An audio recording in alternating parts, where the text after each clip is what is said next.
Well, there is our first skater for the United States of America in this event, Henry GAO, 15 years old, started skating at the age of 4. And he told us there are a lot of heavy emotions that come with this competition, but it's so exciting at the same time. And Henry had a couple of falls in this short program, but in reference to the skating skills we've just discussed with Robert, Henry showcasing really beautiful movement as a skater.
Well, Sergei Prokofiev's Romeo and Juliet, the Montagues and the Capulets, the piece of music used by the skater Henry GAO from the United States of America. It's a bold, brave choice.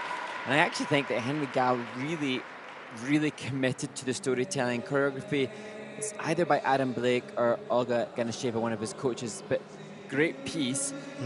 And he has a natural propensity towards performance, I believe. Yeah, of totally. course, though, we would have been hoping to have more jumping success. I love his emotional commitment to the program. There's no question. He got real sloppy in the middle of the program, fought through that triple left, triple toe loop at the top, carried speed from end to end throughout the program. There's a triple flip, manages to hang on. Good strong back there, but you'll see him start to pop their single into the Lutz into a single, then overstep that, over-rotate the double axel, and then take the fall on the second double axel, and it could have gone downhill, but he got back on track, gets the triple sow, double toe loop done, so he refocused, regrouped, kept the momentum going, and the triple sow cow. So good for him to come back from what appeared to be a big downturn in that program, and he fought back. But I love the energy and the speed throughout the program.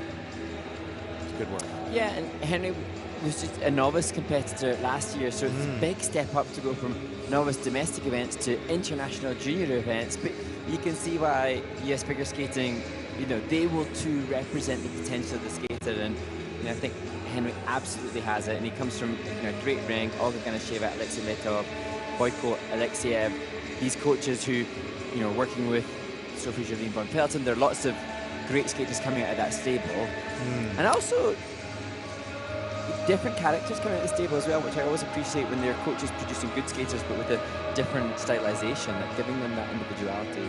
Yeah, it was interesting. Out of 11 elements, 9 were under review. The first 8 elements were under review by the technical panel, so they had a lot of work to do. So there was a quarter on the triple toe loop in the first element. There was a quarter on the triple flip. There was a quarter on the double axle in the sequence. And there was a fall in the double axle and a fall in the triple loop. So and then an under rotation on the triple sow cow and under rotation on the triple sow cow. So the technical panel had a lot of work to do, and they've just finished it and made the adjustments required. So, yeah. And those cue marks, those quarter rotations, that impacts the grade of execution. And that's what we discussed in the warm-up, that sometimes it's debatable whether or not that's justified or not, but what the skater, what Henry and the team will just do is make sure that next time, no debate whatsoever. Yeah, They'll be fully rotated, wham, bam, gorgeous jump landings. Exactly. Front row seat to find out what he's been given. Yeah, he wants to see that because it's hard to hear in that building, but here's his free program score, 96.21. And that's first in the free program with 144.87. Now he'll take a look at the report card and see how many points he left on the table with those quarter marks on the landing and the falls on the under rotation, because that would be, I don't know, maybe almost a good 10 points when you add all that in there. So that would have been a much bigger score.